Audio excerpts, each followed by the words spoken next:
Today's podcast is brought to you by Stealth Outdoors. The off-season's a great time to rehab your gear, so head on over to Stealth Outdoors at www.stealthoutdoors.com to pick up some climbing stick wraps, cam buckle covers, platform cable wraps, or stealth strip rolls for all of your miscellaneous silencing needs.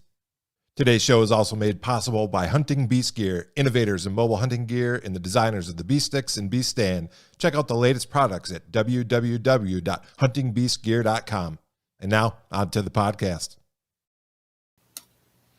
All right, welcome back everybody to another episode of the Hunting Beast Report. I am your host, Scott Biskobing, and I'm joined, as always, with the Hunting Beast himself, Mr. Dan Infault. How are we doing tonight, buddy? I'm alive. All right, Dan's alive, ready to do a show. We got a lot of stuff coming up here this weekend. We've been making mention of it here for the last couple of weeks, but for those of you who are anywhere on the East Coast, Dan and I, more importantly Dan, as well as some other legends such as Barry Wenzel, John Eberhard, Hal Blood, Rodney Elner, and a lot more are going to be at Huntstock this weekend, August 8th, 9th, and 10th in Westminster, Massachusetts. So if you're in that area, make sure you come on out, get your tickets. Plenty of tickets available the day of. Dan and I are going to be doing some Q&A sessions each day. We'll also be at a booth as well that you can come and mingle and chat with Dan and just have a good time. Yeah, we're looking forward to it. Maybe not the travel portion so much, but nonetheless, we're looking forward to spending some time with some of you out there. So that's coming up this weekend. One other thing I want to quick make mention before I bring our guest on here, and this is not something that we typically do here, but since I'm going to be at Huntstock this weekend, I wanted to make mention of a benefit that's going on for a friend of mine, Derek's son. His name is Logan. He's 11 years old, and he was recently diagnosed with leukemia, specifically AML, which is acute myeloid leukemia. And he's actually been in the process here now of going through chemotherapy and that. And the kid loves the outdoors, loves fishing, hunting, and that. His dad gets the boys out all the time, out on the water and in the woods. And cancer holds I guess not cancer itself, but the results of cancer hold a special place in my heart in terms of losing people. And I think we've all been touched by somebody that has dealt with cancer. And it's a absolutely terrible disease, but it's even worse when it happens to kids. So if you are so inclined, there is also a GoFundMe going on. So feel free to scan this code here or just look up Logan Kridlich on the GoFundMe site here. And, every little bit helps. But with that said, we want to go ahead and bring our guest on tonight, and that's Garrett Prahl. How are we tonight, Garrett? Doing pretty well. Good. Glad to have you on. Dan had brought this up weeks ago, and I thought, yeah, this would be a good show. We're continuing this series here that you guys seem to be quite fond of, and that's this top five. And I never know really how to phrase it in terms of the title in that. Top 5 bucks, top 5 favorite bucks, top 5 kills, top 5 hunts. And then you also have to kind of be careful in the social media realm as far as the way you word certain things or whatever. So we've just been naming it the top 5 bucks. But more importantly, the bucks that our guests have been choosing are bucks that or hunts that kind of relate to the beast style of hunting and some of the tactics that Dan has implemented and a lot of us have learned from over the years. So with that said, Garrett, are you ready to start running down this list of bucks that you have here for us? Yeah, I'm going to dive right in. All right. Well, let's get into it here. I'm going to bring up buck number 1 here. Yeah. So this one was a fair number of years ago at this point, but it was also one of the first hunts that I really started adopting kind of a mobile mindset. It was not long after I started following some of Dan's stuff, and I think that made a big difference on that particular deer and that particular hunt. It's northern Minnesota to kind of set the stage, a little bit further past Duluth, so you got a lot of unbroken timber, a lot of like rolling terrain, nothing super steep. You got some swamps. More of the swamps are timbered swamps. You got some areas that are, like more open creek bottoms, but by and large, you got low spruce swamps, and then you got higher ground that's more open hardwoods, and you've got your aspens and maples and things of that nature, with some scattered evergreens. So there's kind of two avenues to look at from a going in blind or e-scouting, or just kind of trying to pick an initial place to start. And so edge was always kind of the initial place to look. So I would a lot of times hunt low initially on the edge of those spruce swamps, and sometimes the wind would get a little tricky down there. But on that particular year, we had poor weather, early November, really high winds, but diving down into that swamp and even like a little bit into the swamp, it was definitely getting out of that wind to the point where just about every sit I would go down in there and I would see at least one buck, sometimes two, sometimes three, just kind of cruising along that edge, and just kind of kept waiting for, the right one to move through, knowing that it was that early November timeframe. And it was, really just more of a matter of luck and timing, being in the right place at the right time, as long as I set myself up with a good wind. But the weather changed and it started to become more blue sky, clear, calm, and I just stopped seeing deer down there altogether. And as I was walking out of the woods in the dark one night, I had a buck chasing a doe as I was like much closer to the truck, and kind of flipped the switch of like, maybe now that this weather shifted, and plus the fact that I'm starting to see some of this movement a little bit higher up in this open hardwoods, it might be a good opportunity for me to actually move up into more of an open higher ground area. Whether or not the weather truly played that much of an influence or not, really hard to prove. But that was kind of the mindset that I had. So that next day I went in, sat up in the open hardwoods on what was kind of a leeward part of a rolling ridge system. Really not steep enough to get any strong kind of military crest or thermal mixing zones. But again, I had to like latch onto something to be able to make a solid initial setup. Hung my stand, and then mid-morning saw a buck cruising another 150 yards up into the timber. Tore down the stand, move over to that 150-yard distance where I thought I saw that buck, and then I set up, it was within an hour, right? So that afternoon, another buck came by, but this time he was about 200 yards further up in the timber. Got back down, moved the stand, and set up where I saw that buck. And I had moving far enough at this point that I kind of left that initial swamp edge and was on this higher ground rolling system of open timber. But I was also just downwind of a little higher pocket in elevation of evergreen that definitely could be holding doe. So I just kind of moved my way unintentionally toward this doe bedding area with the wind kind of coming out of it, and saw one more doe actually right before dark. So I said, okay, I'm going right back in the same spot the next morning. Got set up that morning. The wind was still consistent out of that same direction, kind of blowing out of that thicket. And 10:30 in the morning, that buck started cruising right down, perfectly parallel to that edge, and I was able to shoot him at like 15 yards. So it was like, had I not had the mindset of being able to move, I never would have ended up in that spot. I probably would have just kept putting in hours down at that swamp edge, and maybe I would have been successful down there. But what I ended up doing kept me more mentally engaged, kept me focused, kept me in the woods. I think that was a big piece of it too. So, how high were you in the tree? What were you using for a stand? How was your setup for cover and stuff? Yeah, this one was I was using a Lone Wolf Assault 1. This is like way, old stand. I think it was probably like a 2005 model, so not like original. And I was set up in, I believe, I have to double check, and it was definitely a multi-trunk tree.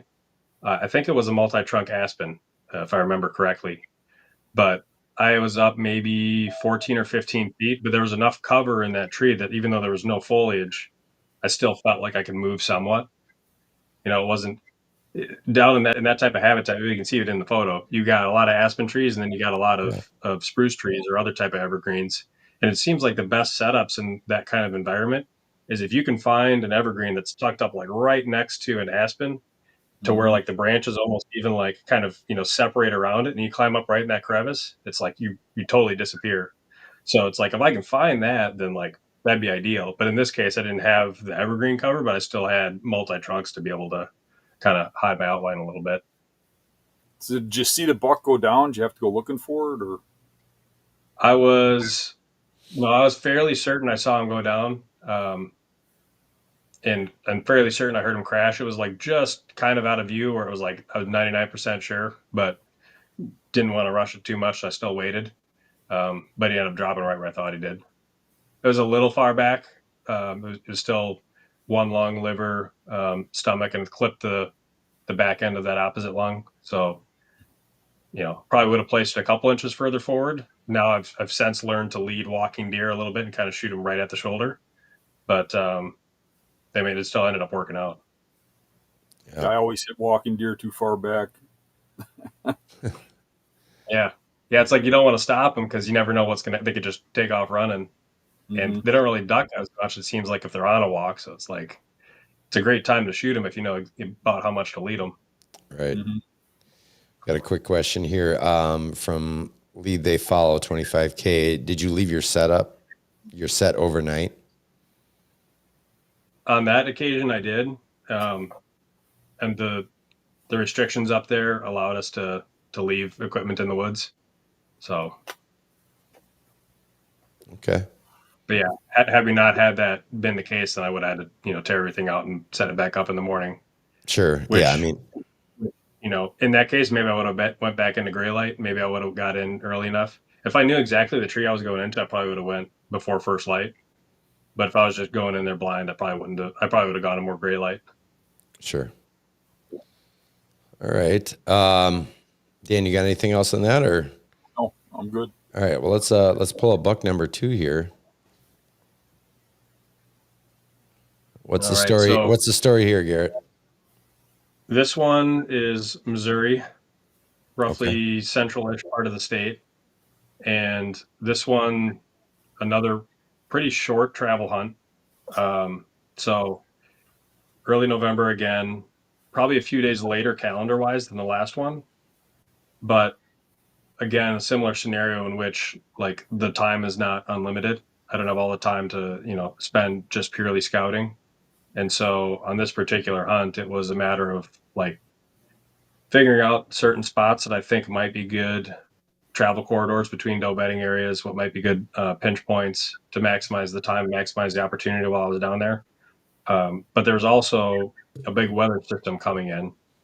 And so I guess kind of rare for Missouri that time of year, it got to where I think the temperature got down to like 10 or 11 degrees. At the tail end of this front, and snow, sleet, rain, the whole 9 yards. So, and what I gather, it's rare down there. I can tell you that up back at home, that was that year that we had like early November where it was below zero, and I know like the Minnesota gun hunters here were out there and it was like 20 below wind chills. So it was definitely much nicer, relatively speaking, down there. But I was looking at a lot of thermal hub type locations between what I thought were bigger ridge systems. I was checking out inside corners where it looked like, maybe there's a ridge top, but a lot of like upward hub, a lot of different knobs, a lot of different primary and secondary ridges on different systems that have some kind of connecting piece, and speed scouting a lot of that type of habitat. And before that weather front came in, it was very dry. It was kind of hard to read sign. Seeing some deer, and that year there was a few other buddies down there that I was spending time with, so we're kind of bouncing ideas off of one another and sharing notes, and nobody was really seeing like a ton of stuff before that weather system hit. But once that weather system did hit, it went from like, I want to say it was 40 or 50 degrees, and it started slowly getting colder throughout the course of the day. That afternoon, it started raining, then it started sleeting, and then it started snowing by early afternoon. Wow. I had my wife with me as well, and she was primarily just filming. And I said, like, hey, look at this place on the map. If we dive across this low river system, shallow enough to cross, but we get to the opposite side, it's like tucked into this little back corner of public, and there's two big knobs that kind of drop down to the same hub type feature. And as we walked through that river bottom area to get to the creek, we started seeing tracks already in the snow. And it's like, well, the snow's only been here for minutes, hours, you know. Sure. We still crossed the creek, got to the other side, and the terrain looked good, but I couldn't help but thinking, like, we just passed up super fresh deer sign. Like, for all we know, there could be a hot doe that just went through there. Like, I kind of feel like we got to go back to where we just were on the opposite side of the creek, even though it doesn't look like much on the map.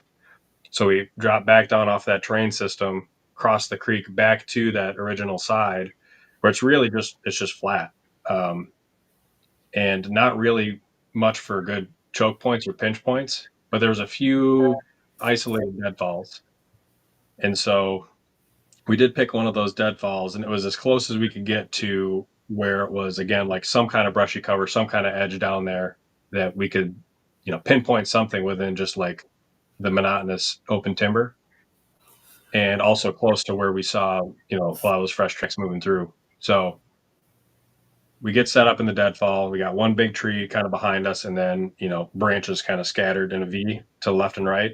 I'm tucked in on one side of the tree trunk. My wife's on the other side with the camera. And we saw a deer behind us. It was just a doe or a doe fawn moving around. So my wife was filming that. I turned back around in front of me, and I can see another doe, and she's got a buck right behind her. And by that point in time, like, even though we had some cover, it's not a lot of cover. And they're at ground level with us, probably within 50 yards. So I told my wife just to freeze, right, for the time being. And they kept getting closer. And the doe looked like she was going to walk basically right to the base of our tree. But of course, she got to that kind of the tips of the deadfall, and then she started curving around it. So the buck, at this point, it's like he just needs to go a few more steps. And the doe kind of like locked up a little bit. I think she looked at us and could tell something was not quite up, but the buck hadn't quite caught on yet. So I just quick drew back, and at that point, like, they knew something was up and were looking at us. But by that point, the pin was already on the vitals, and I shot. It was about a 25-yard shot, and I hit him pretty perfect. Yeah, that's a great buck. Yeah, you can see if you look close to the bottom there, it looks like it's right behind that leg there. That shot is. Yeah. Or is that the exit, or is that the entrance there? That's the entrance. And what was odd about that one was he ended up still going like 200 yards and bedded down like 3 or 4 times. I couldn't believe it. I mean, Wow. Looking at the lungs after the fact, it was a perfect double lung shot. Couldn't have placed it as right in that, pocket of meat, right in the V of the shoulder. Yeah. I couldn't believe it, but somehow I made it that far, but then he finally crashed. Somebody's asking here. Davey says, "What do you weigh?" I don't know. Do you weigh, or do you have an estimate? For a lot of these out of state deer, I don't, because Yeah, it's tough. Well, actually, in this one, we might have actually weighed it, because we went back to Carl's place, and he might have had a scale. I think if I had to guess, it was probably like 170 dressed. This one in particular wasn't Sure. huge. And the first one I looked at, I didn't get a weight on that one either. But that one was bigger, comparatively to this one. Yeah. Steve had asked here, are all these Minnesota deer? No, this one was Missouri, correct? Yep. Yeah. Dan, do you have any thoughts? Steve also asked about your filming, if you still have a show and if you're still putting up episodes. Yes, just not nearly as much and as often as I used to. So I still film all my hunts. And basically, I'm at the point where if I have something that I think is worth sharing, I put the video out. But I don't want to post a video if I don't feel like there's enough for somebody to watch and hang on. Like, I feel like if there's something that somebody can learn from, but there's no success at the end, like, maybe I'll post it. But if I have something that somebody can learn from, and there's, a kill or an opportunity or something at the end, then I'll like for sure post it. But beyond that, like I don't have nearly as much time as I used to back when I was in my late 20s, right, compared to mid 30s. So that's just the big piece of it. I'm a little bit more particular now about what content I put out there. So what's your channel for those that don't know? DIY Sportsman on YouTube. That's exactly how it sounds. And then Instagram, I actually post more frequently on Instagram because of the short form stuff and photos. And that one's just DIY_Sportsman. Perfect. So back to the hunt. What put you in Missouri in that spot? Did you get an invite? Did you just pick a spot? How did that go down? Yeah. So that one was like I went down to Missouri the year prior and hunted national forest, and kind of like the terrain. It was, it was cool, but it was tough. I got a buck on that hunt too, not as big as this one, but I was like already thinking I kind of want to go back down. And then it was a number of guys as part of the tethered crew. We're all kind of getting together and saying, hey, we want to hunt this piece of public together. Like, let's all join. And one of the guys lives, Carl lives right down there. So we stayed at his place, and everybody just kind of had a home base more or less, and then just spread out on that public. So from there, when you're at home base and you're getting ready to go out, did you study maps before you went down there, or did you study them when you were there before you went out? How'd you pick the spot? What were you Both. looking for when you picked the spot? So when I was initially, like, before driving down there, it's a matter of looking at terrain, right? Terrain, and also where might there be less pressure. And it's a little bit of a wrench getting thrown in when all the people that are going down there hunting with you kind of have a similar mentality, right? They all have learned similar skill sets of what to look for e-scouting. You end up finding you come back to camp and it's like everybody's spot checking the same spots. But before going down, it's like, okay, all the key stuff from hill country tactics. So it's like leeward side generally. So look up the most common wind direction. So I'd look up on like Spartan Forge and see, like, in November, most common, 2-3 wind directions would be, X, Y, and Z. So that kind of narrows down slopes more or less. Not to say that a windward side wouldn't be good, but again, it's some way of narrowing down from large to small. And then what I was really looking more for is, can I try and connect areas of bedding with some kind of pinch point? And the hills there are big, but they're not like Mississippi River Valley big. They're not like 300-400 foot elevation change, real steep bluffs. Like, you can find some super good natural pinch points and bluff gaps and stuff in that type of habitat. But down there was not really anything, and I learned pretty quickly that there's nothing that prevents a deer from even like walking right over the tip of a ridge. It's like you could set up like what you think is a little bit of a saddle, and like you watch a deer go munch on acorns like right up the very hardest like slope. It's just not steep enough to really corral them to a certain degree. So while a lot of the initial stuff focused on hills and like how can I connect two primary ridge systems, right, with what's going to connect them, then it kind of morphed into, well, if that's not great for narrowing down the details, what else could I be looking at? What other kind of bedding habitat is here? How else could it get connected? What else is here? It's like, well, there's creeks and river systems in the low areas, and a lot of those low areas also have a lot of brush, which is something that the hills, it was really hit or miss.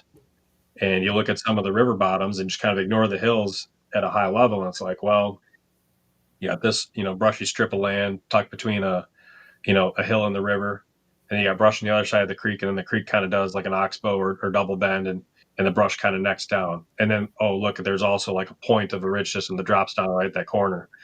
So I was like trying to see how I could match up more terrain features that weren't just strictly terrain based, weren't just strictly elevation based, but also trying to tie in some of the vegetative transition lines and also some of the water edge as well.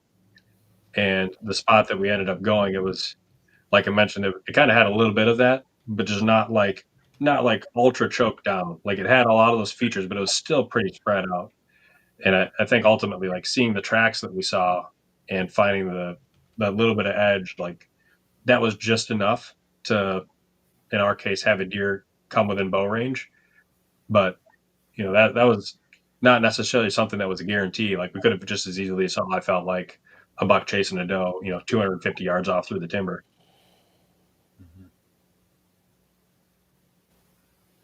Very cool. All right.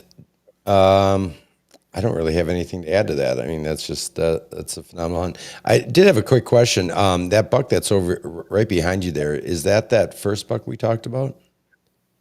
Nope, I think that one's maybe number 4 that we're going to talk about, 3 or 4. Okay, all right. I couldn't quite tell, but it looked a little similar. Maybe it was just the angle of it. But let's move on to buck number 3 here. And one other quick comment. Yeah. One other quick comment about that last one. The weather, if you just ask people generally, like when's a good time to be in the woods weather-wise around that cold front, and I bet if you polled people, a lot of them would say, I'd like to be out there like as soon as the weather breaks and you get that nice, like crystal clear, like calm, cold. But on that particular trip, we had all those guys in the woods because nobody was going to sit out when they, had travel hunted. I think there was 5 or 6, like almost everybody in our crew shot a buck that night, like almost every single one of them. And the people who hadn't were hunting those next few days in the cold, like brutally cold, calm, crunchy, and it was dead.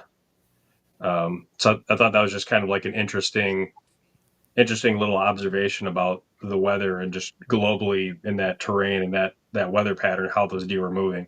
And I don't know if it was just because it was like abnormally cold, that once it got to that 10 degrees, they just kind of shut down and we're going to wait it out. But that was an interesting observation. Yeah, absolutely. I was actually that was something I was going to mention earlier, that like the fact that you and everybody else was seeing the action right at that transition, like when the shift was happening, is interesting as opposed to, and it makes sense that if things shut down because it had cold, that maybe the bucks in that were just kind of waiting it out, knowing that this isn't normal. Like it's going to warm back up here a little bit, because that's a pretty big drop in temperature there. And I mean, obviously that's something we always look forward to. I mean, even mid-October and that, when you get that quick change in weather, everybody's hitting the woods, and it seems like the bucks are hitting the ground left and right. You see social media just blowing up with it. So, yeah, very cool. Yep. Let me just double check here. I just want to make mention here, because this was pretty nice here, of Elizabeth here donating $100. Absolutely loving the series, guys. Very entertaining. I almost peed myself waiting in anticipation for the next episode. So, well, hang in there, Elizabeth. We got some more of them coming. So, but appreciate the donation for sure. There you go, Garrett. You got people peeing themselves to come on. It might have been a reference to Jared Scheffler from that episode last week there, or whatever. That was pure gold. And no pun intended. All right. I gave you guys a sneak peek here, but here it is. We got this velvet buck here from Garrett. Yep. So obviously, if it's a velvet buck, it means there's only probably a couple places in the country that could happen. Right. And this one was the North Dakota early season hunt. Okay. Which this was actually this is the first year that I went out there. I've gone out there just about every year since. But I went out there with my buddy Shane Simpson, and we were both kind of, camping together and then hunting on our own, comparing notes, going back out. And Shane had actually killed one the night before this. So on this particular hunt, he was with me filming, and it ended up being like a super cool hunt, the way that it all planned out, and the footage that we got is one of my, favorite memories from a hunt overall. But detail wise, this particular area, it's pretty flat and it's very heavily wooded, which you don't find in all of North Dakota. A lot of it's shelter belts and ag country and river bottoms, and right. But this place was a lot of heavy timber, a lot of bur oak type forest, and a lot of aspen. So if you said like what are the 2 most common tree types in that habitat, it was probably bur oaks and aspens. It seemed like, and a lot of like thick understory as well. I don't exactly know what the species is. It's almost like I don't know, it kind of reminds me of alders a little bit, but I don't think that's exactly what it is. But a lot of the areas had very dense understory. And so when we were scouting and driving around, we figured, hey, we should go out to North Dakota like everybody else does. We'll see a bunch of deer in ag fields and find some that are close to public and go make a play on them. But the reality is, I think we spent 2 evenings and mornings driving around and just put on a lot of miles and seeing like a handful of does. Like going out there and seeing deer in fields was just like not relatively even close to as many as I would have imagined, like going into that hunt. So that was kind of when we realized, like, okay, if we actually want to make this work, we're going to need to either find something different, because there's a lot of canola growing in the field. There's some sugar beets growing in the fields, a lot of sunflowers growing in fields, and soybeans. And the soybeans is kind of a mix. Like some that time of year are still green, some are starting to turn yellow already, but not as much corn and not as much alfalfa. The deer Shane killed, there was like one alfalfa field out of like hundreds of thousands of acres. It's like we find this one field coming up over a ridge, and there's a buck crossing the road next to this alfalfa field. Shane went in the next night and into that field and killed it. So that was kind of like one thing we learned is like, oh, like alfalfa right now might be hot. And so we, in our driving around, found what looked like it might have been another alfalfa field. And it was kind of, adjacent to, maybe like one property separated from like a bigger woods piece of public, that dense forest like I described. Sure. And we're like, it might be worth going back in there and checking that out.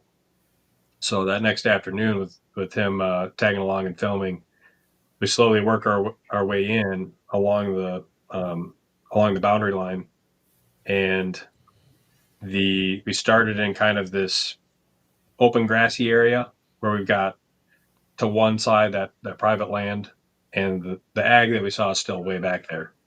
And then we have on the other side this denser forest that, as we're walking, that field basically ends out and we end up getting into, more or less fully timbered landscape, and very flat. But also what we saw on the map was that there was what looked to be a little cow pond that was not super far back from that private, but it was also on public.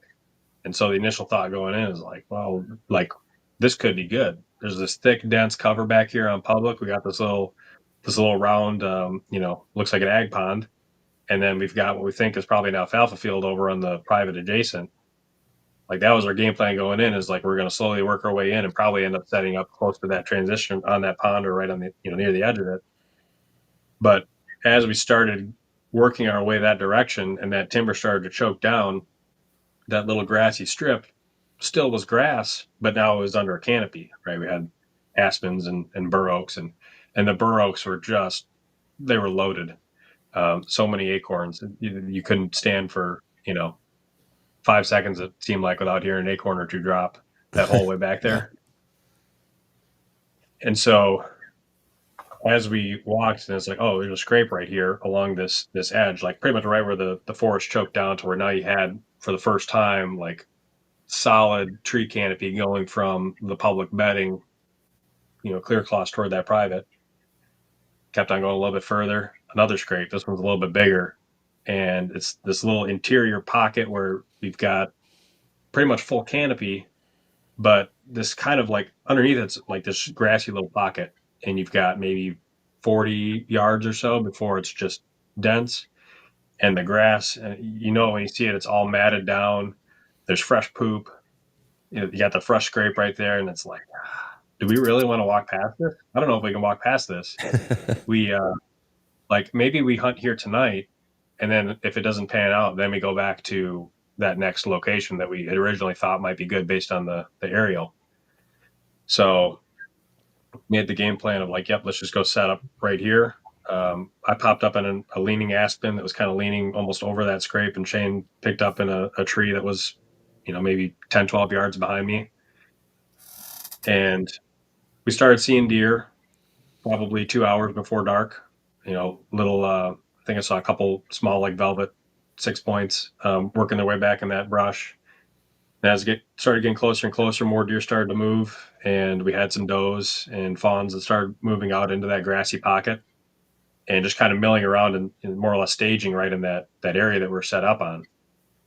And as we started getting a little bit closer to dark, then we started seeing a couple more bucks. There was two. One that was kind of, it looked maybe similar to the one that I ended up shooting, but it had a little bit darker coat. The rack may have even already been shed, if I remember right.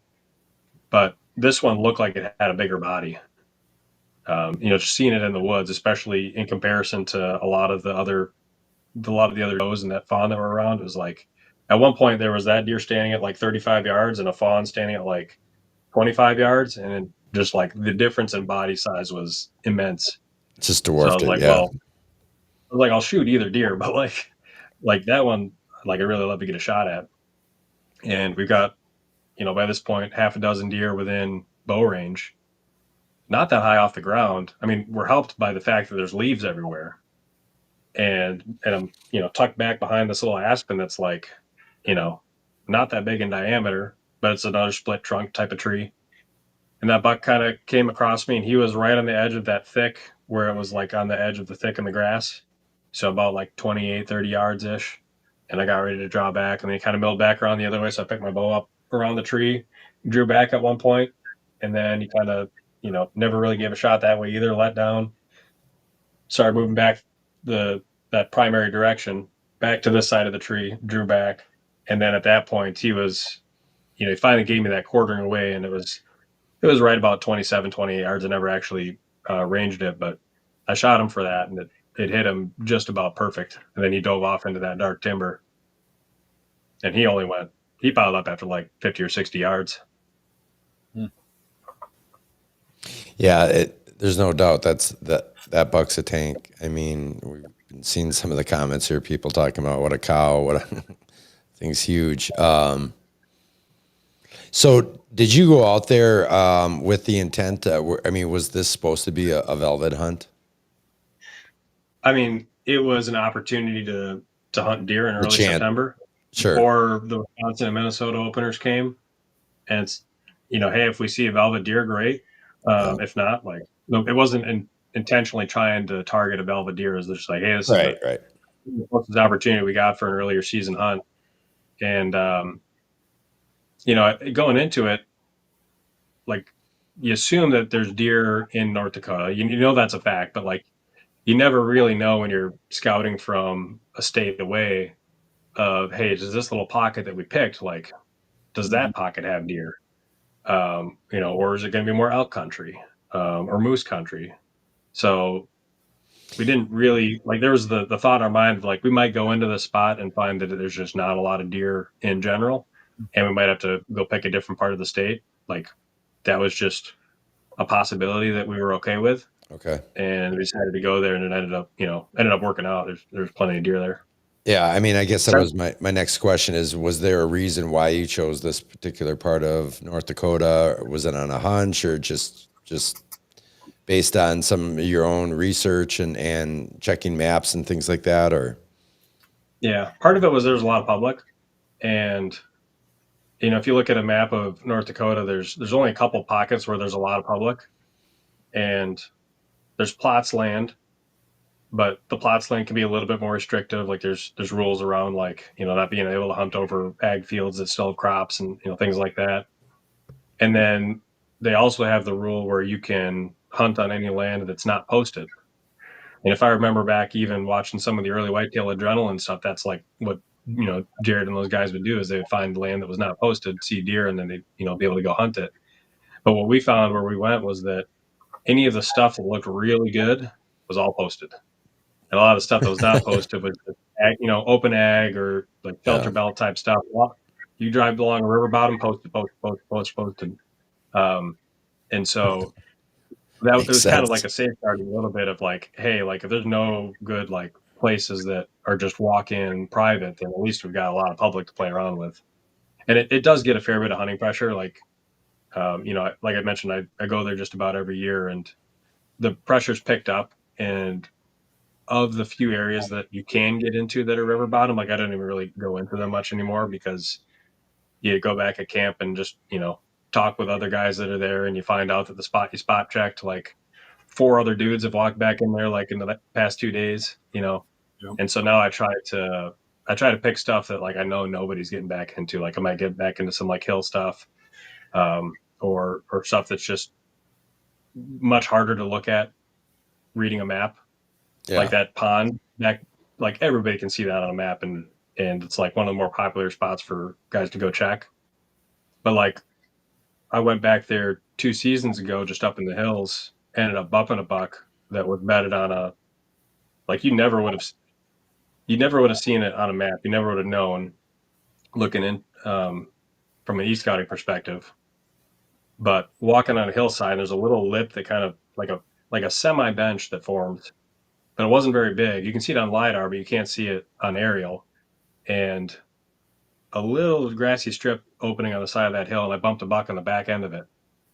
And he didn't quite know what happened, and he hung around to like 30 yards. I could see his rack the whole time, but he never gave a shot. So I just hung a stand there, and the next morning, well, I think I hung a stand the next morning, if I remember right, for that hunt. Because I dove back out and said, I'm going back into this tree the next day.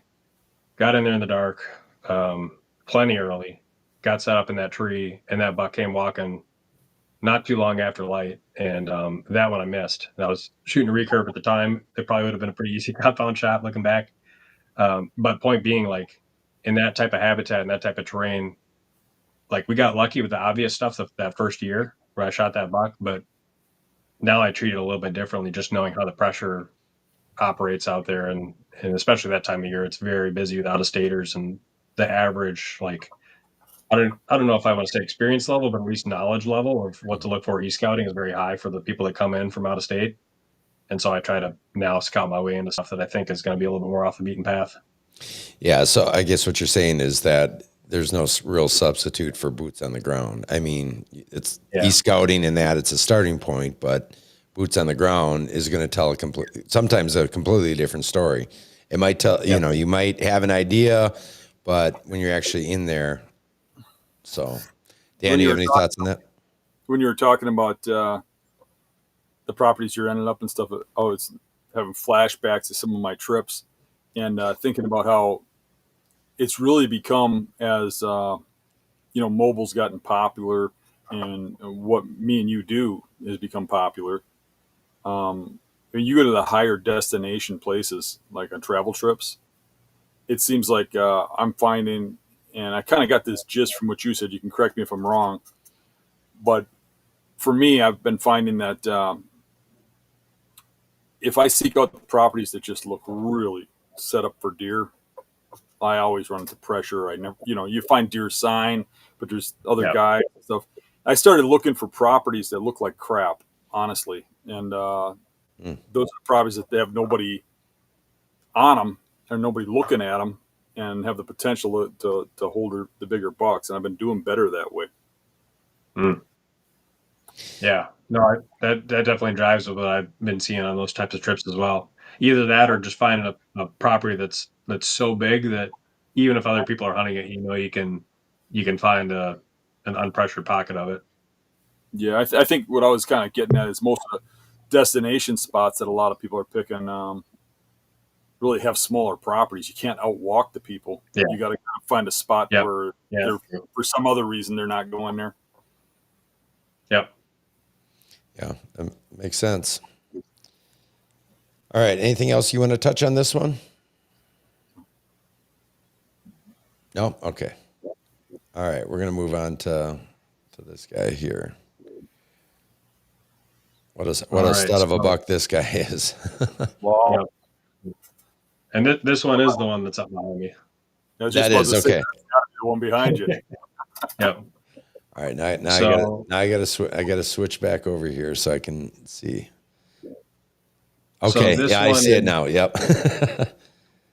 This one's Wisconsin.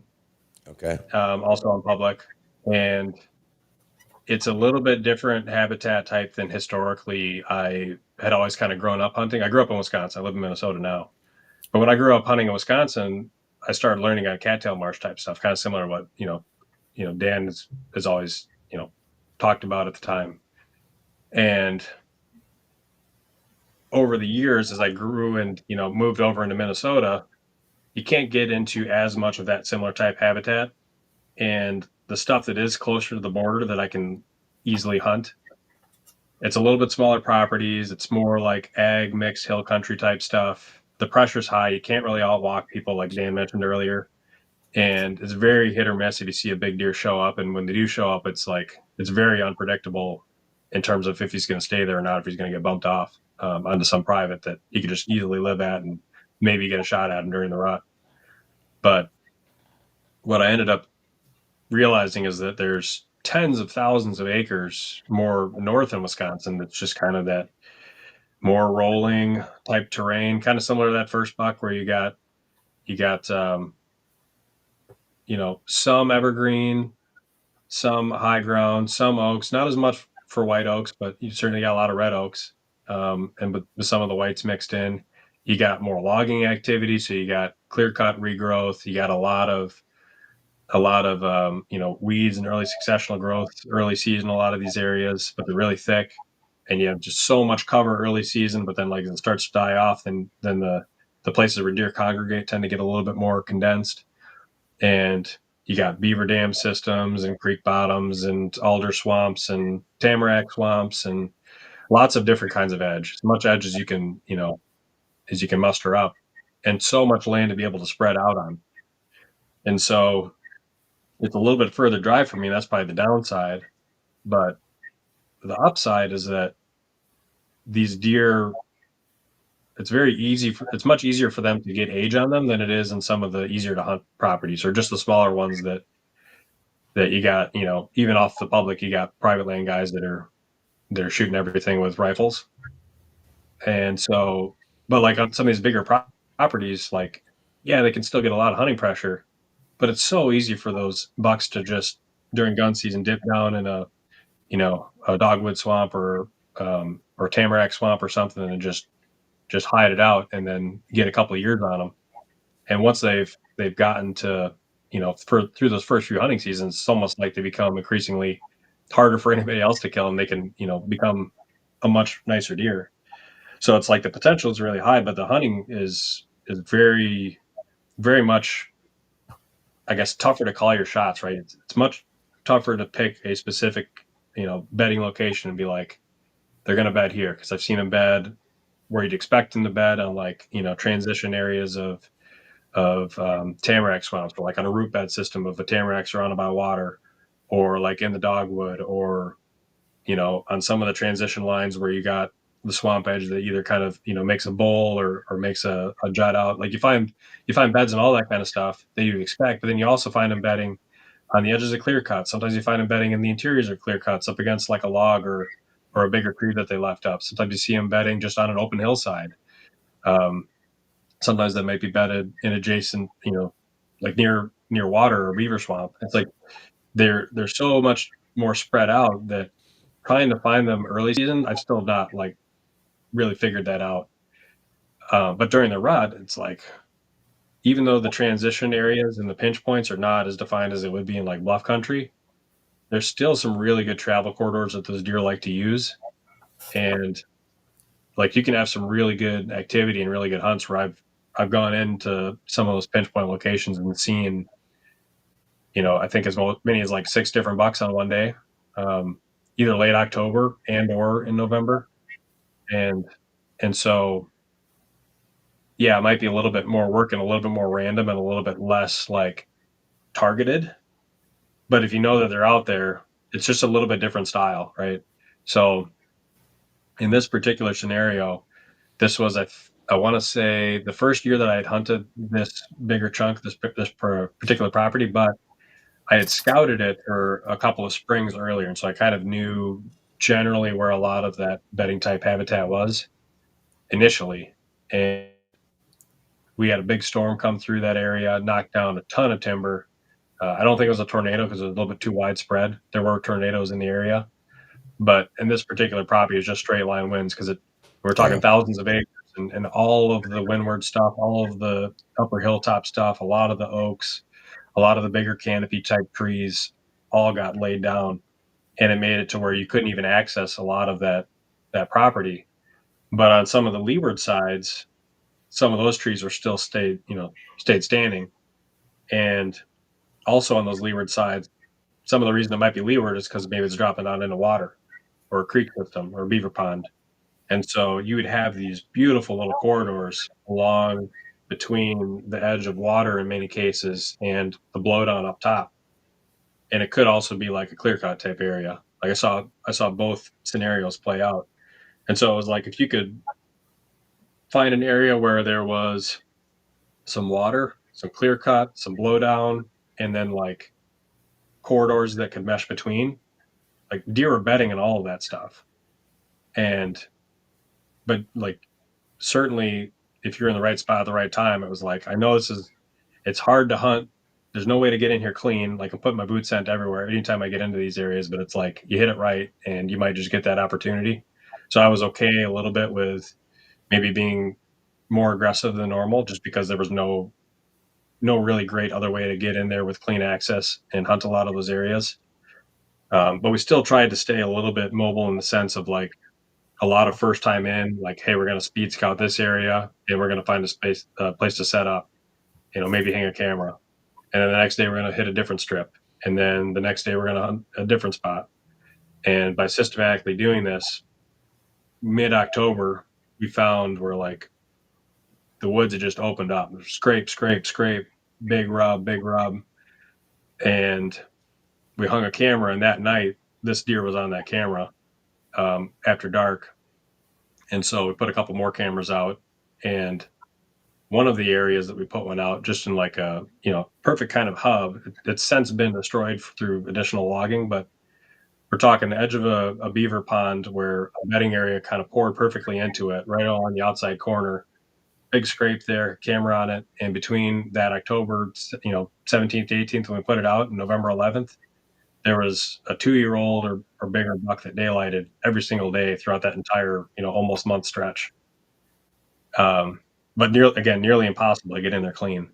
So that was interesting to see from like that habitat perspective, kind of learning how the deer use it and how it compared to other, either hill country specifically or river bottom or cattail marsh. It was like this is the type of area that certainly has a lot of opportunity, but it's going to require some luck too. So fast forward to, a lot of those hunts that we had, sightings and opportunities, but nothing seeing that deer. And that deer was very hit or miss on all the cameras, very unpredictable. Any buck that we had come through, it was like, hey, we think we have him coming through one day. It makes sense. The wind, we think he's come from this area. And then the next day that buck would come through like the exact opposite direction, around an area where he's not just milling, like he's going from one way to the other. And it's like, it doesn't make sense like that he would be doing something predictably in that case. Like it seems like he's doing something like totally different. So unlike, a true bed to feed pattern or unlike a true like bed to like scrape activity, it was like if you're on the scrape, you could see deer and see a lot of deer, but you couldn't predictably know when one particular deer was going to hit it or even like which direction he was going to come from, it seemed like. Yeah. And so I think it was November 8th or 9th that we were, still hunting that area, and not every day, but like whenever we were able to get out there, we'll say like 3 days a week on average. We had warm weather, upper 60s, when it had been, I think probably the 40s. And my wife and I got into very close to where we had that great camera location that I was telling you about. And, both of us had our bows. We had a camera. Like it was going to be either one of us that had an opportunity was going to try and shoot something. Sure. And my wife almost had, like she was so close. She was drawn back on a real nice 2-year-old buck, and it just never quite panned out. He was, on the ground within 20 yards easy, and just never quite had the shot opportunity. But we, after that happened, climbed up right into a tree and sat there for a few hours, and the temperature just kept getting warmer and warmer, and that south wind just kept picking up and getting stronger and stronger. And you know it's the rut, and you know that like you got to be in the woods, but also mentally it kind of drains on you when you're hoping for always those cold November days like we were Yeah, talking about earlier. when the It's the conditions exact aren't opposite. there. Yeah. It feels like the worst time to be in November in the woods. And so we're like, well, do we just stick it out here, or do we take this opportunity to check out a new spot that we've not, not like new property, but like an area of this particular property that we've not yet scouted on foot.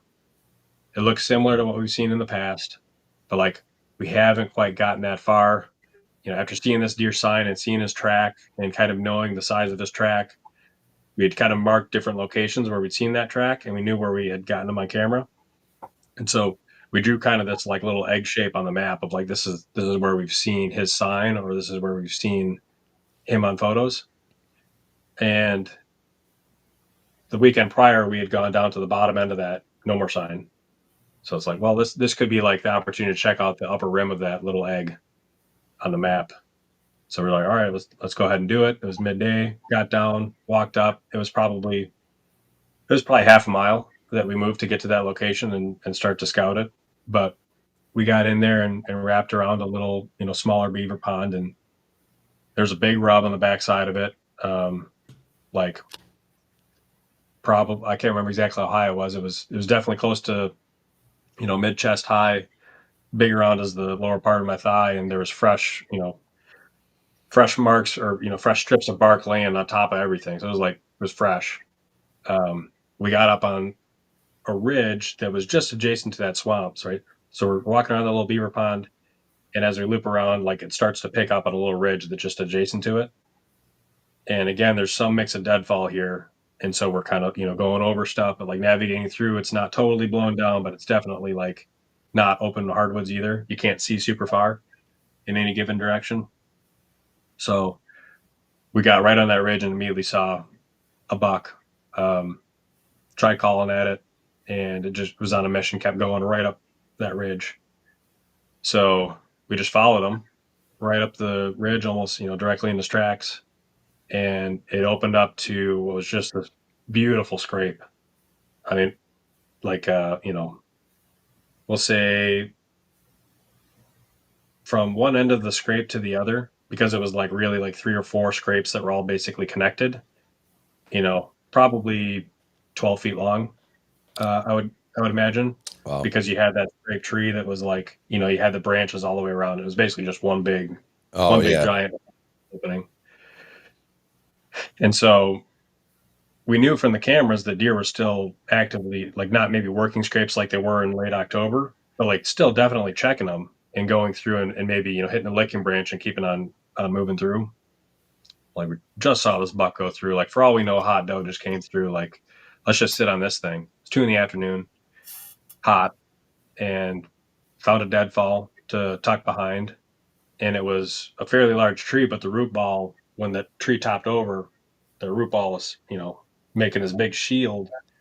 It was about 20 yards away from that scrape. So we sat on the log behind that shield of cover, and it truly was not that long. I think I maybe, did a little like quick camera interview or something, but we looked at our clocks, and by the time this all transpired, it was like less than 15 minutes, I think, from when we sat down on that. And so the wind is just off. I mean, it's like it's blowing the direction that we just walked up and came from, but like not quite exactly toward the scrape. Like if he gets to the scrape, we're in real danger zone. If he walks past the scrape, then he's definitely going to smell us. But like by that time, I would have gotten a shot too. And as soon as I saw that deer start walking up that trail, exact same trail that we walked up on, like right in our boot tracks, I mentioned my wife, Big Buck. She grabbed the camera right away and started filming. And he definitely took his time making that last 15 yards toward the scrape. And I think he started to catch our wind just a little bit because he was being cautious leading up to it, right? But there was definitely some signs, some body language that he was not comfortable with something. And I don't think he could see us. Sure. The cover that we have is really good. Just, even after the hunt, looking back up and seeing what he could see. But he started to, kind of get anxious a little bit, move his back leg, and it seemed like he was going to turn and maybe start going back to where he came from. And I had come to full draw basically immediately when I saw him before he stopped and just paused there for forever. And I had a clear shot at the front of his chest. So I put it right on where I thought would be, dead perfect, like right in the boiler room, and shot and hit exactly where I thought I wanted to hit. Then when we reviewed the footage, I didn't realize how much he was like quartering to. Like his chest was square to us, but then his back legs were definitely offset. Sure. Just So that kind made of decanted a little bit. Yeah. So that made me a little bit nervous about the shot, but you could even tell on the little LCD screen you could see blood just spraying as he started running away. Nice. So we gave him an hour and we went back in there with some toilet paper and marked blood, but it was gushing, and he only made it 50 yards, and it ended up going right through his heart. Awesome. Ended up being a perfect shot. That's incredible. What's if there's the biggest takeaway that you from this particular hunt, what would that be? I mean, you had some adverse conditions, obviously, with the warm weather and that, but if there's one big takeaway, what would that be? Well, I think probably two. Like one, if you're in the woods that time of year, like there's no excuse not to be in the woods. Right. Like the weather sucks, like it doesn't matter. But then I think the other thing too, just kind of knowing the history that we had leading up to that, we felt like we knew where that deer was, big scale, but we never could figure out exactly where it was micro scale. I still don't know exactly where he was bedding. I have theories, but I don't think it was consistent either. I think he used a number of different beds. And so for us, it was like, let's just keep moving around and not just go back to the same good looking scrape over and over and over again. But like each time we're going out, like I said, we're checking out a different area. Like maybe this is the spot where he's at. Maybe this is the spot where he's at. And there were other like good deer back there too. I would have been happy to shoot as well. It's not like this is the only deer that was back there that was big. That year there were actually a couple that were mature, and the sign back there was just incredible. And since then it hasn't been quite as good. But I'd say those are kind of the two big things. Like, don't be comfortable if you don't know exactly where that deer's at. Like, you're not necessarily fully in the game. In our case too, I think there was still a little bit of luck, but knowing generally where he was at in that and I want to say that egg-shaped pocket of sign that we had. I want to say it was about a quarter mile long. And I'm sure he was, operating in more than just that.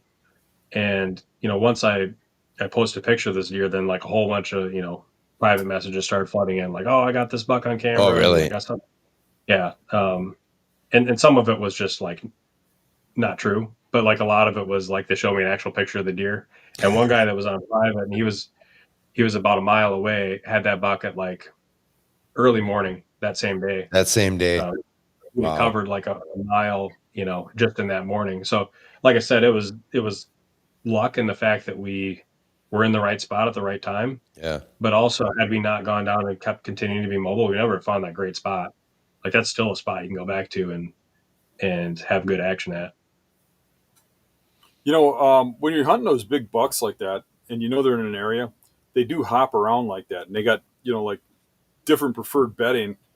And I've watched it on cameras. You put a camera in a bedding area, you'll see them bed there only like 7 times in a year, but those 7 times are within 5 of them are within a 2-week period, and they're moving around.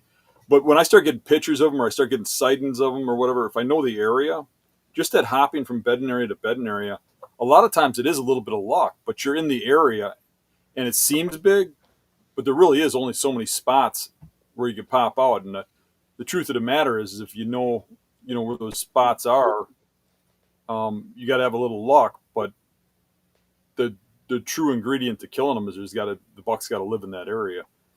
Yeah. And that just puts it together. But a lot of times, guys look at what we do and they think, man, how do these guys just keep killing these big bucks? But they don't see all the hunts where you go out there and you like didn't get them here, you didn't get them there, you didn't get them there. Maybe you'll try this spot before you go to the next spot because the wind's wrong in the good spot, and here he is. Yeah. Yeah. One thing that's interesting too that I've learned in that habitat is not every property is good, and you definitely can't assume there's a deer like that in the place that you're going out and trying for the first time. Like that year was really good, And the year after was arguably even better from the number of deer that were like 3 or 4 years old, and in some cases 5.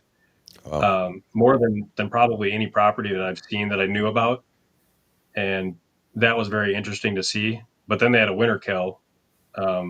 Talking to one of the landowners adjacent, he had a bunch of deer that came and wintered on his property, and a lot of the bucks died that were in that age class. And so like it's just now starting to kind of get good again. But there's a lot of other properties where I'm like, this sets up just like that other one, and you go in there and it's just the sign's not there. You put cameras out, you get 1.5 and 2-year-old bucks galore, but like it's just not. It's like finding a needle in a haystack a little bit. And like some properties just seem to produce them better and faster. And I don't know all the details as of why. This one had a lot of good cover. So I think deer could escape rifle pressure pretty easily. I think that was a big piece of it. But What do you equate the that winter loss? Were those tough winters in that area? it was a late winter. So like it wasn't terribly bad throughout like December or even January, but if I remember right, that year we had snow cover into What even year like was this? March a good way. Uh, what was it? Was it 2 years ago? I don't remember exactly. Um, and what's interesting is that like there's plenty of deer there still. Like there's tons of doe. Like it seems like population wise, you didn't see much of a change, but the mature buck class just like got wiped out. It's like there's no way that this many deer just like got shot. Like I would have seen or heard. And it wasn't until I met like one of the Yeah. private landowners nearby at a booth, working a booth at a trade show, where he was like, I show him a picture. Yep, that one's dead. Yep, that one died on my property. Oh, like, oh, I shot that one. Um, but yeah, that was something that I don't think is super common out there, but it happened. And so like I even knowing that I've not really hunted that area much since. This is a long drive. It's taxing to go out there and do all that scouting. It's hard to traverse the terrain, so it's like it could be worth it if you know that the reward is potentially there. But Yeah.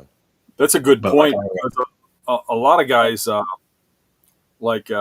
sure a lot of people listening to us right now, hunt the same properties every year. And like by me, there isn't a big buck on every property every year. I mean, if you just go to the same property, if there ain't a buck there, you're not going to shoot one. I would imagine that you, listening to your stories and stuff, you're hopping around a lot. So you're going from, property to state to property. But you don't just jump on one property and hunt that if there's no sign or nothing else. So you're getting in there looking and finding sign of a big buck. What are you looking for to decide that this is a property I'm going to lock on this year? so a lot of times if I find, I mean, I won't usually start looking at a property unless I think it has potential. And some of the things I'll use as qualifiers for that potential would be the ability for deer to survive gun pressure. Um, if you look at it and it's like, well, the public guys can push deer out this way, and like there's just not many places for them to go and either hide or like you got to assume that people on the private are also hunting. Um, so I look for good cover and a lot of good like dense cover that they can kind of lay low. Like that I think is a big piece of it, but then a lot of edge, a lot of diversity. And so if it's got those two parameters, okay, it's worth putting time in and scouting this place and see what I see. And if I find a lot of rut sign, like good rut sign, lots of big rubs, lots of scrapes, I don't know if it's a guarantee, but I've noticed that if you have multiple mature bucks in an area, it seems like the quantity of big sign goes up quite a bit. If For you don't sure. have that same hierarchy, it doesn't look the same. And that can come and go year by year, right? Like if I scouted that property we were just talking about, like the year of the winter kill, if you scouted it that spring, you're like, this place is amazing, and you would have hunted, and there would have been no big deer that left that sign still alive there.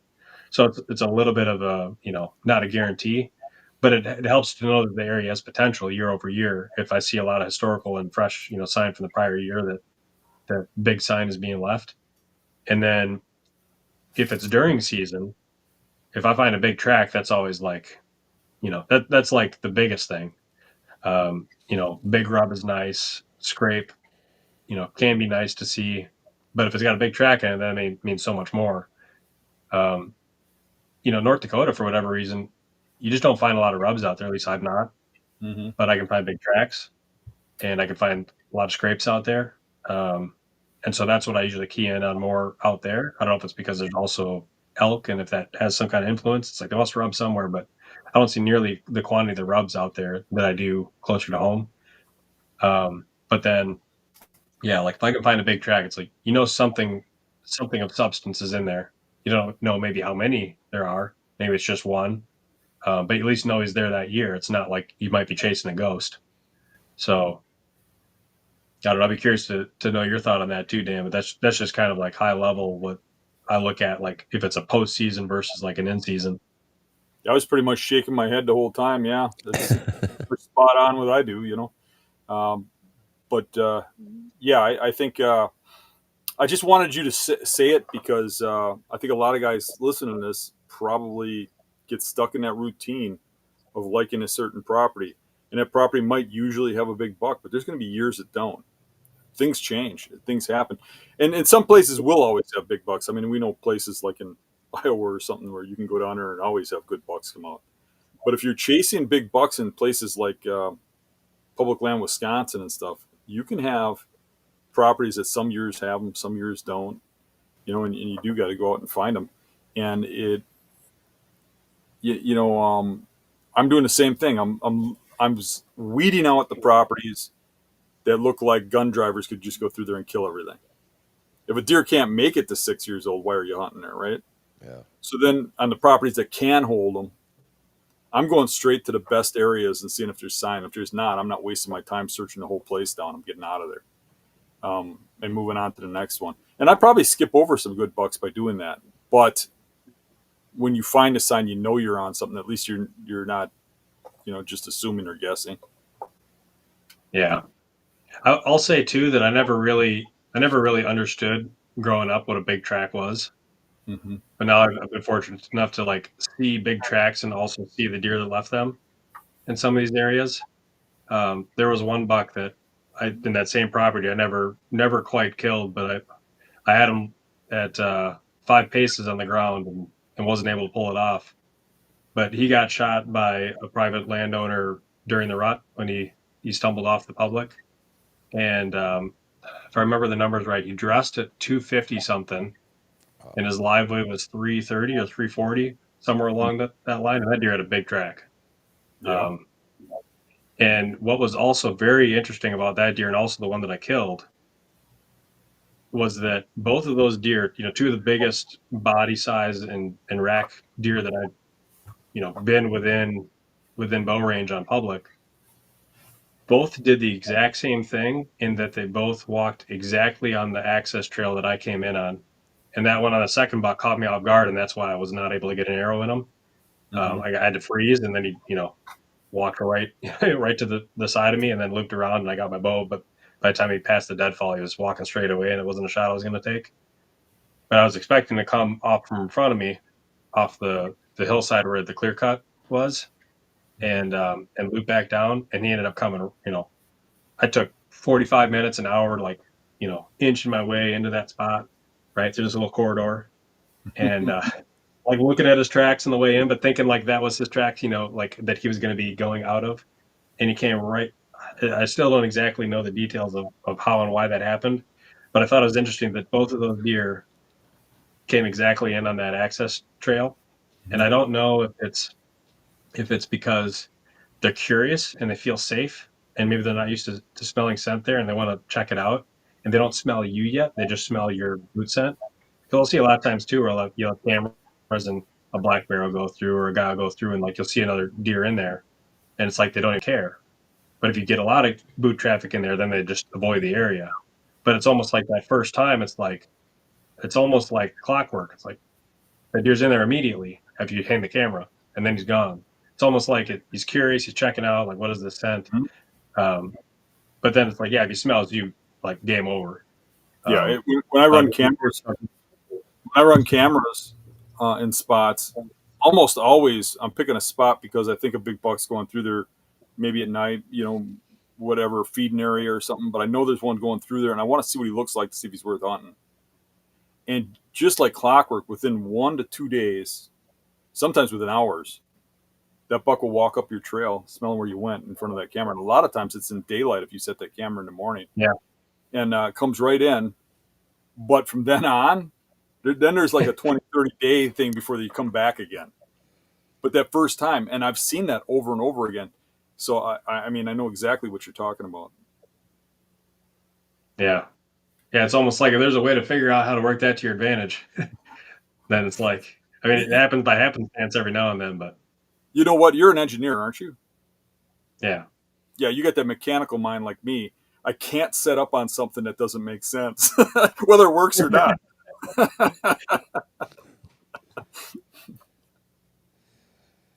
All right, Garrett, are you ready to move on to buck number 5? Yep. All right. All right. So Now, one, I'm just going to quick interrupt. I'm not going to lie. There's something off on this picture. It looks like you're superimposed onto a backdrop there. yeah, that's because when I took the photo, it was very hard to everything blended. It almost in. looks 3D. Photography. Yeah, so I did that after the fact for like a thumbnail, so you could actually see what was going on, and it wasn't just like the original photo. You could hardly see like anything. Oh, okay, so I got you. Yeah. All right, let's hear the story. So this one's another North Dakota hunt, but this one's very different time of year. Instead of the early season like velvet hunt, this is during the rut, because you're always out there in September and you're like, man, this place would be awesome to hunt during the rut. So when I finally had the opportunity where it made sense to do so, and it was after our ruts here in the primary hunting, and I think it was, if I'm not mistaken, it more or less aligned with when the Wisconsin gun opener was going to be. So it was like November 18th or 19th on whatever that year was. So it was like I could either rifle hunt in Wisconsin. Minnesota by that time is already in like the second week of shotgun season, and it gets pretty tough during that time. But I was like, if I go out to North Dakota, the only downside is I have to wear blaze orange because they've also had a gun season for, going into the third week. Sure. And in fact, when that photo is taken, it's like there's 2 more days of rifle season, then they get a 2-day break, and then it goes into muzzleloader season. So there's already been guys hunting that theoretically for a number of weeks. But what I assumed and what I ended up finding to be more or less the truth was that the guys that are hunting out there in rifle season, for the most part, they're hunting in box blinds. They're hunting on, from the vehicle, because out there you're able to basically shoot from the road, and with the posted sign rule, I think that's how a number of deer are taken. It'd be cold out there, right? So a lot of times it seemed like guys would sit in their trucks or just drive around slow. And in some cases, right before dark, if they could oversee a nice little, drop into. Uh-oh. Lost Garrett there. Let's see, you can pop back in. Oh, there we go. We lost you for a second, buddy. You're back, though. But yeah, so basically, in a nutshell, most of the guys that are rifle hunting are not going into the timber, is what I observed. But there was a lot of pressure, but most of it was vehicle-based, or guys that are in box blinds on private. So I went back into some of that heavy timber type stuff that I had hunted early in the season. And, it was interesting to see driving around. You never see deer in fields, hardly. And you don't see a lot of tracks in fields that you can see from the vehicle. But once I parked and walked into the timber, it was like you go in 100 yards. Oh, now there's deer sign galore. It was, they had known by that point and kind of wised up to the fact that guys are hunting in areas that are open. And so I got there mid-afternoon with the intent of, hey, the wind is good for the north side of this particular drainage system, like flat water drainage, like beaver dam type stuff.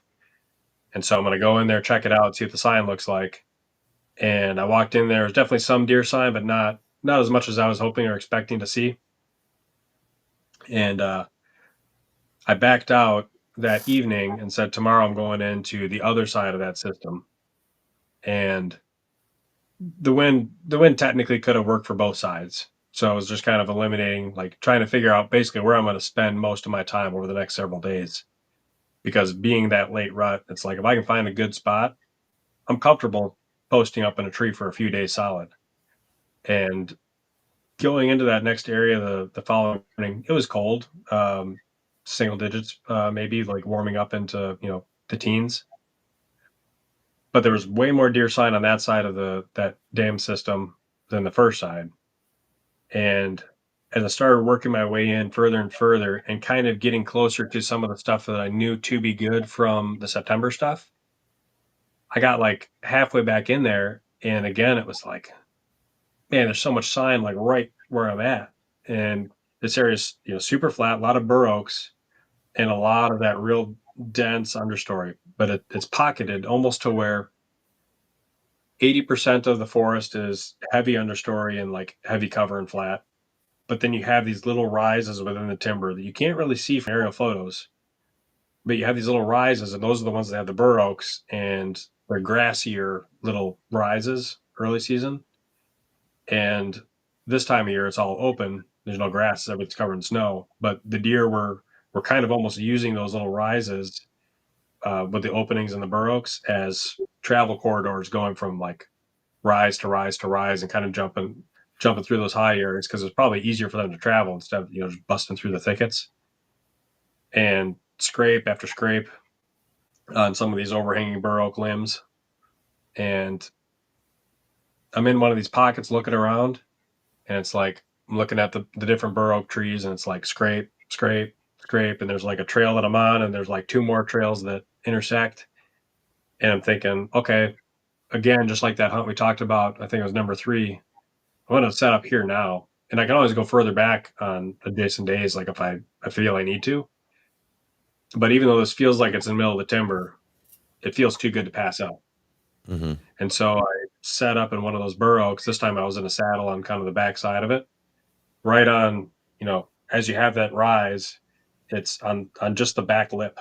So I can see all that high area in front of me, but off the back end, it's just like thick, where you can still definitely see deer moving, but it's very dense, like high stem count. So you never be able to like fit an arrow through. Are you looking over the top of that lip or looking down? Yeah. Okay. All right. And I was probably, I don't even know, like 10, 11 feet. I wasn't super high, but that tree was huge. It's kind of a tough tree to climb because the diameter was so big. Okay. And branches were such that I was kind of almost like, tucked in sort of awkwardly, like my hip up against one limb, but I had good cover. And within an hour, I had 2 does kind of come in and work those scrapes, work the licking branches, and, wander off. And it wasn't another hour that this buck started working in. And in the excitement, going into those hunts, you're never really sure what you're going to hold off for or what you're going to shoot. But I knew when that buck started coming in, I got really fired up, and I was like, I'm going to definitely take this buck if I get an opportunity.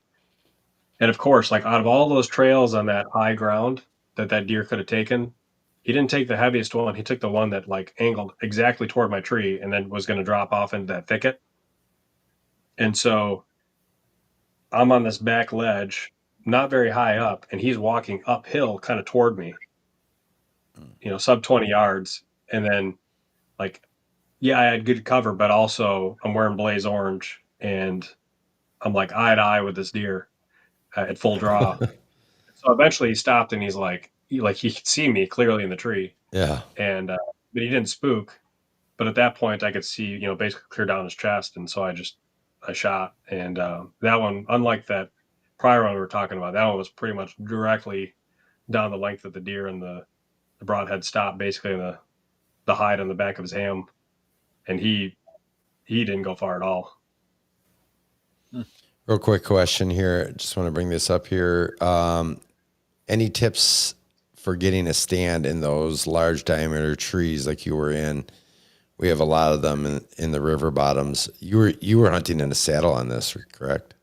Yeah. And it was pushing it for like as much rope as I could get around the tree to hang the sticks and hang the platform. Mm-hmm. Like I'm pretty comfortable hanging deer in the tree, but some of those trees are pretty awkward, and this was definitely on the awkward scale of like very hard to get alignment rope around, very hard to stay connected the whole time. Those bur oaks have a lot of those little stems that kind of go up the whole trunk. Yeah. And part of the reason I didn't really climb that high, but you definitely have to be safe on those big trees. Those big trees can be infinitely, I think, harder than small trees that you kind of hug your knees around and give yourself some extra support. You really don't have anything to grab onto with some of those bigger trees. And so you just got to have an extra level of safety when you're climbing them. And, if you're hunting really, really big river bottom trees where like your standard climbing stick, strap or rope can't get around, then at a certain point, the only thing that really works in those scenarios is either screw-in steps if they're legal, or like arborist, throw ball type stuff where you can work your way up a tree on a rope. There's a couple of really big like white oak trees in some of the spots I hunt where that's the only way I can get in is with like a throw ball and a rope. And so it's like kind of awkward on an early season type hunt, but if you're going in there during the rut, then it's a little bit different story. But in these type of hunts, if it's too big, I just can't get into it. But this was like borderline about the biggest I could climb. Sure. Oh, hopefully that answers your question. Is part of your excitement with this buck that you killed it during gun season with a bow? Yeah, I think that was part of it. And just like, I don't know, I get really amped up whenever you find super hot sign. When you're going in, you set up on it, and like immediately you see deer. And, it's kind of that cause and effect. It's like you go in with a plan, the plan pivots or changes, you find the hot sign, you set up on it. You're like, I think this is going to be it. And it is. Like, that's just, I get a lot of enjoyment out of that. Was that a solo hunt? Yep. That one I was all by myself. So basically sleeping in the, driver's seat of my truck for what would have been that whole trip. But I got out on basically the first morning. Nice. Awesome. Well, guys, that's the top 5. However, we've got a bonus buck for you tonight. We don't always do this here, but we have a little bit of time here yet. And Garrett, if you have the time, do you want to get into buck number 6 here? Should we bring this one up? Sure. All right, let's do it. All right. So this is an interesting, the rack on this thing, he's kind of thick throughout. A lot of mass kind of through him there. He's got some very interesting genetics, for sure. And there's been other deer in this area that kind of look similar. That's a very cool trait. Yeah. But the story with this hunt, you can see in the background, looks kind of similar to that other Wisconsin buck. Mm-hmm. And same area, but this one's probably mile and a half away as the crow flies. And not as much deadfall, but more of like the bottom and the swamp. And even the trees behind me in that photo, it's still kind of swampy there. I don't know exactly what that species of tree is, but just walking back there can be a little dicey. It's like a timbered swamp that the water doesn't look that deep, and all of a sudden you take a step and you're up to your hip. But the key thing with this hunt is another rut hunt, but the type of pinch point that I found that this deer ended up getting shot on ended up becoming like one of the more active locations for deer travel movement in that type of habitat that I've been able to locate. So I think describing how that all set up, there's been like that real heavy buck that I mentioned earlier. Like he's gone through this area multiple times in the rut when he was still alive. Other big bucks have gone through deer that I've never seen before on camera. I've gone through this pinch point. This deer came through that pinch point. And basically the way it sets up is you've got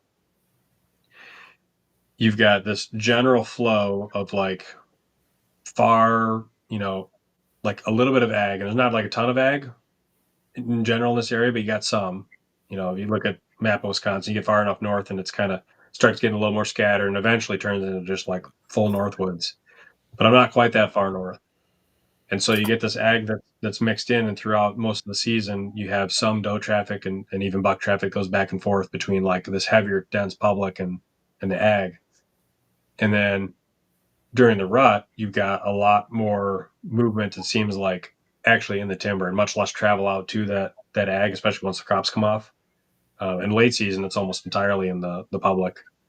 But what I see is that you have that, we'll say, left and right travel as like a general rule, you also have this perpendicular travel, but where that perpendicular travel happens is very much tied to transition lines.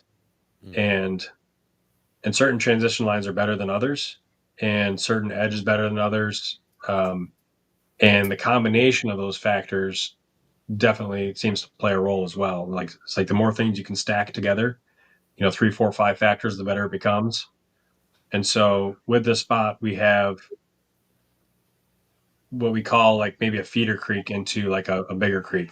So you got a creek system that runs through these big woods, and you got beaver dams every so often along it, like the alder swamps on both sides, and then you got your timber. That's just kind of like a common feature that you'll find as you just look at aerial photos of that part of the state. So you got one of those coming through as like a north-south item, or up-down item, and then but the feeder creek that comes off of it, which is like 3-4 feet wide, that just kind of meanders through a lot of that brush and alder swamp, that goes into the timber a ways, and eventually it stops. And where it stops, it kind of creates a little pool. That pool's not very big. You can kind of see it on the map, but it's enough of a water obstruction that deer will be more likely to walk around it than they will be to cross over that creek. And where that creek ends too is right on the lip of where you start to have high ground. And so, anything to the left of this line, you've got this alder swamp. Anything to the right of this line, you got this high ground. And up on the high ground, you've got clear cut. And so the clear cut provides good bedding. And a lot of times I think of that general bed to food pattern, deer will bed in that clear cut instead of the swamp. They'll travel through the swamp, to get out to that long off ag, but then they'll come back through the swamp and bed up on the high ground in the clear cut, is what I've observed. And so you've got bedding up high, and then you've got right on that edge of up and down, you've got a corridor. You got thick up top, you got thick on the bottom, and you got this narrow corridor that you can walk along that's right on that edge. And so you've got that up down corridor, you've got that left right little feeder creek that comes in that turns out into that little, strengthens that corridor. And so as you go further north, it opens back up into a wider area of that timbered swamp, like you saw.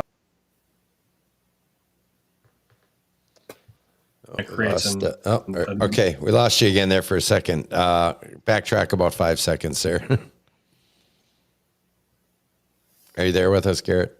All right, so okay, that timbered swamp, you can see in the background of the photo, that basically, that timbered swamp creates kind of like a vertical hourglass, we'll say. So you got high ground on the one. Okay. Oh no.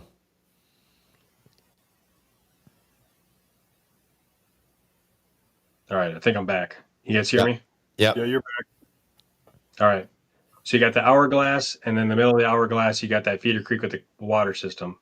Okay. And right along that edge, there's just, it's like one of the more predictable pinch points that I've seen, where all of that edge kind of collects, both up, down, and left and right. And there happens to also be blowdown right there too, that on the micro scale really corrals that deer movement to where it's like between the water and where a few of those blowdowns are. We're talking like spruce blowdowns, so like you can't really go through them. Really chokes that deer movement down to where it's like you can sit on the backside of one of those fallen over spruce swamps or spruce trees, and it's like you got like a 15 to 20 yard shot easy. It's a little bit unclean of access to get in there, but again, like a lot of times you're getting fresh deer moving in throughout that area. And so that's like one of those areas that in a bigger woods type of scenario like that during the rut, you can potentially post up, or if you find 2 or 3 of those, you can mix between them. And if you don't have a lot of time to scout or find a particular deer to go after, it was like that was the collection of features that you could still focus in on and have a good several days of hunting. Sure. When you're talking about, like you just had mentioned the access there or whatever, how much does that usually play in to some of these, like let's take this one for example, like how much did that play into you hunting that spot, or was it just like this was the spot and you only have A and B access points based on wind? Am I correct in assuming that? Yeah, so let's say like it's the spot and there's really only one access point you can get in, and anything that like loops around is not really practical by any sense of the imagination. So there's really only one way to get in, and it's kind of along that that upper corridor coming down in. Okay. So like you can get in there, but it's not super clean. But also like the time that I would hunt it would be during the rut, and so you know that you're kind of each time you go in, slowly adding more and more percent, burning a little bit more and more. Yeah. But again, like fresh deer could be coming in, fresh bucks could be going through November 12th, 13th, 15th, whatever. And so it's kind of like you give it 2, 3, 4 good sits on a good wind where you can get a shot off. And it's like, if I substantially see the deer number or sightings go down, then it's like, okay, then I would move to a different spot. But if I felt like I had a good kill wind in terms of me not getting picked off before I'm able to get a shot, then that's like when I would choose to hunt that. Dan, what are your thoughts on that? Like when it comes to access and stuff? I try to keep moving around. But during the rut, they could show up in a place that they weren't, they'd never been before. I mean, if you're in a good funnel, you could just sit there and wait. But like Garrett alluded to, I've had plenty of sits where it's a really good spot and you sit it several days and you just watch that number of deer go down and down and down the sightings each time.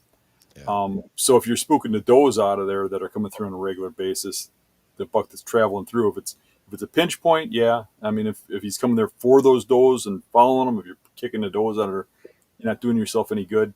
I kind of prefer to be in fresh spots, but if you find the right spot, yeah, even now I'll sit there a few days in a row and rot for sure. Yeah, I just kind of want to flash back to last week when we had Scott Gagliano on, and when I had Sam Ubel on my show on Sunday, we were talking about this, like that notion of like if a deer is spooked and they're stomping their foot on the ground, they are, according to Scott and his experience with tracking with dogs in that they are putting that interdigital gland, and it puts off a different scent because now they're spooked, because they know something's off. Obviously, when a deer is shot, that's going to change the chemistry there too. But that was something I thought was extremely interesting in last Thursday's show. And it makes you wonder how much of that applies, just generally speaking, if does that chemistry with that interdigital gland, or does that change in any way, shape, or form, whether they're stomping on the ground or they're just completely this doesn't feel right, because they're picking up on human scent. They can't narrow it down to the location, but because the scent is in there, how much that plays into it. I don't know. I'm just throwing that out there because I just thought that was extremely interesting from last week. And it's really got me thinking about a lot of different scenarios that I've experienced over the years, and probably more than I'm going to experience going forward. Yeah, who knows though? I mean, they might stomp their feet at a buck when they're being chased. I don't know. Or a coyote, or right. Yeah. I mean, I think the human scent's the biggest factor. I think that right when they stomp their foot and let that scent out, I think at that moment it's a warning sign. Yeah. You know what I'm saying? But who knows? I mean, right. I mean, there's still a lot where I think we're still probably learning about about the white-tailed deer. I mean, you look back at things that we thought we knew back in the 1980s versus what we know about them now. I mean, just in terms of tactics and hunting strategies, I mean, so much of that has changed because we're always learning more about their biology and different things like that. So anyways, I went off on a rant. What's real interesting about this series is each one of these guys, like Garrett and the other guys, they each got their individual ways of hunting, and you get kind of inside their head when you look at each one of the stories that are top fives, their favorite bucks, and really you get a takeaway of how they're getting it done, kind of thing. Where I know I'm getting more enlightened about each one of these guys listening to this series. Oh, I agree 100%. I mean, everybody does things a little bit different. There's similarities. There's a lot of takeaways for sure. Mm-hmm. Garrett, anything else you want to touch on while we still have you here as we're kind of wrapping up this evening? I think we hit on a lot of the big common factors in a lot of those hunts. They're all a little bit different. I didn't know, it wasn't intentional, but I know there was like a number of different states. Yeah. It seems like for one reason or another, I tend to do better out of state than I do in state. That's something I've observed as I like look at myself third person. Mm-hmm. Is like I tend to do better on the shorter trips where I have to figure it out. And if I have too much information about the place, it almost times like, can cause me to stumble over my own information historically. But yeah, I don't know if I really have too much else to add. Well, this is another great episode. We really appreciate you taking the time on this Tuesday evening to join us and break down not 5 but 6. We got a bonus one in here tonight, so that doesn't always happen. But you were very clear and concise and really put out a lot of nice details on all these hunts, and I think there's going to be a lot of takeaway here for the audience. So we'd love to have you back on again in the near future to talk some more hunting tactics and that. Dan, you got anything else? Just want to thank you for coming on. And if anybody is curious about Garrett, make sure you check out his YouTube channel at Do It Yourself Bow Hunter. I got that correct, right, Garrett? DIY Sportsman. DIY. You were so close. DIY Sportsman. But you probably see some of the hunts that we just talked about. So yeah, go over there. I think not all of them are videoed on there, if I remember right. Yeah, actually, I think there was a question not that long ago if that last buck was one that you have video of too, or if that's on your YouTube channel. Yep. Yeah, I got a video on that one. Perfect. All right. Well, there you go. Check it out, guys. If people are as bad as me, you better put the link in the description after the show. Yeah, probably. Yeah. One more time, because I think I cut Dan off at the end. It is DIY Sportsman, correct? Yep. Perfect. All right, guys. Check them out. Garrett, thanks for the time and excellent bucks. Guys, we'll be back next week with another episode, and we have another top 5 for you. So for those of you that have been enjoying this, stay tuned. We got another great guest next week, Tuesday. Dan and I might be a little blurry-eyed, maybe a little jet lag, a little wore out from Huntstock, but regardless, we got a great guest for you guys. So until next week, guys, stay safe out there. Get out there, scout. Enjoy the great outdoors. See ya.